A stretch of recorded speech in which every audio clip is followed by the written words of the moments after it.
নমস্কার দর্শক বন্ধুরা, ঘরকন্যার খুঁটিনাটি চ্যানেলে স্বাগত জানাই। আজকের রেসিপি ফুলকপি আলু দিয়ে বাটা মাছের ঝোল। কড়াইতে সর্ষের তেল গরম করে কেটে রাখা আলুগুলো লাল করে ভেজে নিলাম। ওই তেলে কেটে রাখা ফুলকপিগুলো লাল করে ভেজে নিলাম।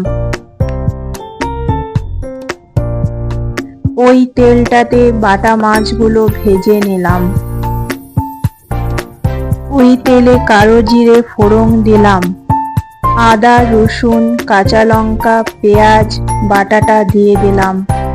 টমেটো কুচি, হলুদ গুঁড়ো, লবণ, জিরে গুঁড়ো, ধনে গুঁড়ো দিয়ে ভালো করে নেড়ে নিলাম।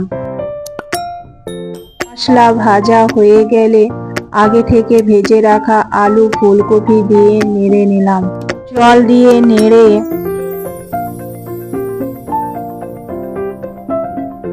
সবজিগুলোকে ঢাকা দিয়ে সেদ্ধ হতে দিলাম। ঢাকা খুলে নেড়ে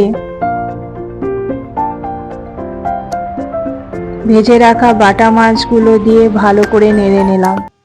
আশা করছি এই ফুলকপি আলু দিয়ে বাটা মাছের ঝোল রেসিপিটি ভালো লেগেছে। ভালো লাগলে লাইক কমেন্ট সাবস্ক্রাইব করার অনুরোধ রইল। আজ এই পর্যন্ত, আবার দেখা হবে নতুন রেসিপি নিয়ে।